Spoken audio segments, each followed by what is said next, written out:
going to reduce, reuse, recycle by making a belt out of jar lids. It's who I am, a little rare, some sour fare, and some mystery, putting it all together, doing what I do,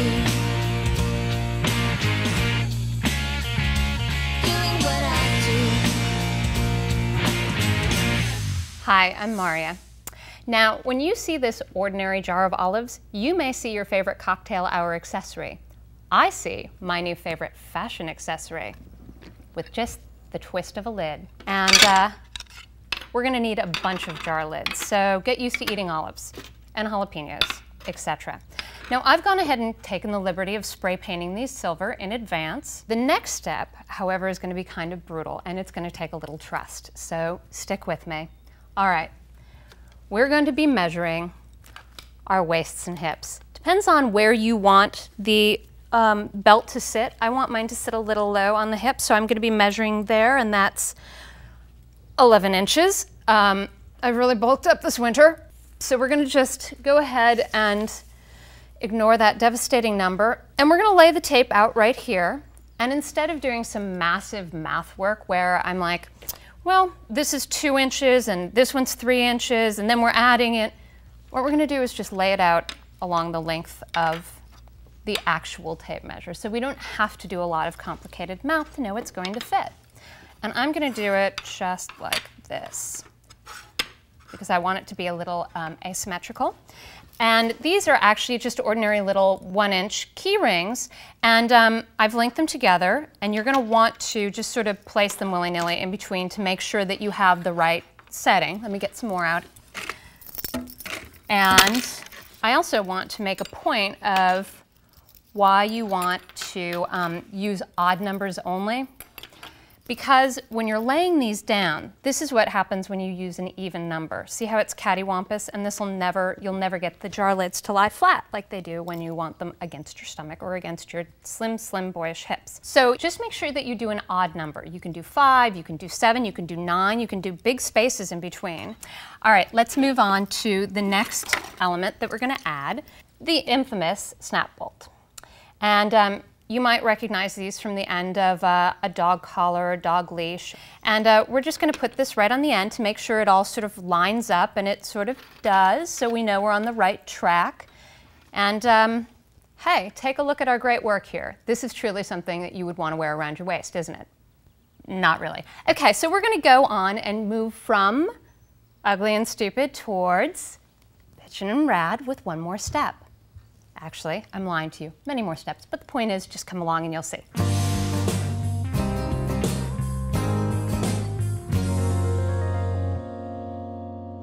Okay, so what we're going to do is we're going to trace a circle around our jar lid just with a plain old pen onto a little piece of paper. You could paint the inside of the lid, but I don't want to see these ridges here. I just want to see like the nice flatness of the paper, so we're going to use paper instead. So there we go. And now we're going to put that aside. We've got our paper. Now we need some holes. I've taken the liberty of using a drill to make one, but I also kind of like it in craft projects where you don't have to use a specific tool. Like if you don't have a drill, you can still do this project. So I'm going to show you a really easy way of making a hole just like this without a drill. We are going to get my standard picture hanger nail, and we're going to turn it so that the hole is facing right across from where I'm going to make the new hole because we want them to line up. I'm just going to hold it like that and make sure that you're on a hard surface like a table, or in fact I'll put down a little piece of paper just to make sure that we don't dent this table, and you probably should do that at home too. We're just going to make sure that you give it a good couple of whacks. It starts out like that. And our next step is just to take an average wood screw, meaning the one with the pointy end, and we're just going to go ahead and put it by hand, just a little bit in there. And then we're going to take our handy dandy screwdriver and we're going to screw it like a bit more of the way in. So just give it a couple screws so that it is, see, you can see that it's like the body of the screw is in there. And what we're going to do is just grab it, give it a couple firm twists, and hey, look at that, matching holes. and we didn't need a drill. So, okay, we've got our holes all set up. Now we're going to go on to the next all-important adhesive step. So I'm just going to add a little of the JudiKins Diamond Glaze, and I'm going to use that as an adhesive, and I'm also going to use it because it's dimensional, so I can float objects in it, so I'm going to use it for both. First of all, we're just going to paint a little bit of it right on our green background. Then we're going to pop it into our jar lid. I decided to go with a pinup girl image. So we're going to just cut this out with the JudiKins detail scissors, and you're just going to want to cut right around the image. And I chose to leave a bit of the white on there because I like sort of the cartoony effect that it gives. But you could certainly go right down to the image itself, leave no white, and that would be fine as well. You can see how nice this has a nice little point, so you can get in some sort of like those nooks and crannies, so you don't have to worry about having like big awkward chunkiness. So okay, so we've got her all cut out now, and I'm going to go ahead and use the Diamond Glaze, which in addition to all its wonderful properties is refillable, which is pretty cool. We're going to bring back the jar lid that you'd almost forgotten about, and we're going to take our image, and I'm going to float a little bed right here in the center, a little bed for our girl to lie on, of the Diamond Glaze. And so we're just going to float her right in the center, and then I'm going to put the glaze all over. Okay, so we're just going to let it float around here, and one of the good things is this is a dense enough adhesive that it doesn't actually flow out the sides, the little holes that we've made in the side. And then if you feel like you've got a little bit missing, or she's floating up a little too much, you can just push it right back down with your paintbrush and make sure she's got a little bit of a sealant all around her. And also make sure that your image is lined up between the holes like you want it to be. So here are the two holes. Just make sure that's how you want your image to look, because once that dries, she's going nowhere. So we can just push her around a little bit, and you know, it's a good idea to just keep on bubble patrol a little bit so that you have a nice, even, smooth surface.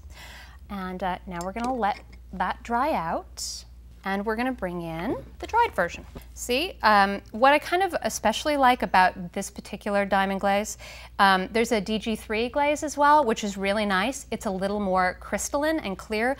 This one's a little more opaque, and it has just a little bit of a yellowing quality, which for like something kind of vintagey, old-timey, like the pinup print is really cool.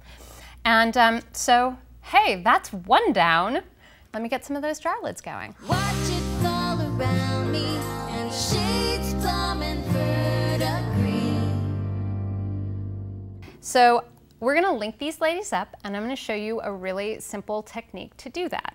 Not that you're not familiar with how to use a key ring, you probably have them at home, but I think one of the best ways is to take just a flat, and this will work for your keys too, by the way, just take a flathead screwdriver and put it in like that. It'll open it up and keep it open for you while you go ahead and insert it in the hole that we've already made. And then you're just gonna scoot the screwdriver ahead just a bit, and that'll cause the least amount of damage to the paint. Okay, so that's one. We've got the snap bolt hooked on. Now let me show you how to hook up two together. It's just the same technique where you go ahead and you just scoot right around the edge of the key ring till you get it all the way on. Okay, so now we're gonna link up one more, and you just have to make sure that it's obviously facing the same direction. So then you just go ahead and put, once again, through the hole, and you've got them all linked up. So that's two. Yay! And we've got a little chain added here. It's just an ordinary chain from Create for Less. This is like sort of a little hexagonish pattern. And then these were just a little last minute item that I threw on to give it a little jangle and a little extra pizzazz. And they're just crystal chandelier pieces that I liberated from a floral display at a wedding. So at the end of the day, that's our belt. And let me show you a couple of other ideas I had for jar lids that I think you will be quite astounded by. So at this point you may be wondering why I'm so crazy about jar lids. In addition to the cool belt, one of the problems with jar lids is they're not in fact recyclable. They apparently jam up machines. And so while you're recycling all those lovely jars, the lids tend to go in the trash. So in the reduce, reuse, recycle model, since we're not going to reduce our olive consumption, we can't recycle them. All we can do is reuse them. So here's some alternate things you could do to reuse your lids. One is I made this sort of fancy little purse embellishment, and this is some feather boa and some rhinestone and the diamond glaze again to set in a mirror inside. And I just painted the whole works a shiny red, and I think it complements this purse very nicely. Another idea is, hey, the holidays are always just around the corner. Why not get working now on a few ornaments? All it takes is some sequins, a very fancy little bird, some glue, some paper, and some shiny, shiny stickers and glitter, and you've got yourself an ornament, my friend. So whether you end up with an embellishment / lipstick checker, an ornament, or indeed a full belt, get out there and get reusing those lids. Here's another one to reuse because frankly at this point, I think I've earned my right to use a couple olives. And I recycled the cup. To create this project yourself, download this week's design guide. You'll get step-by-step instructions along with special make-it-your-own bonus tips and ideas.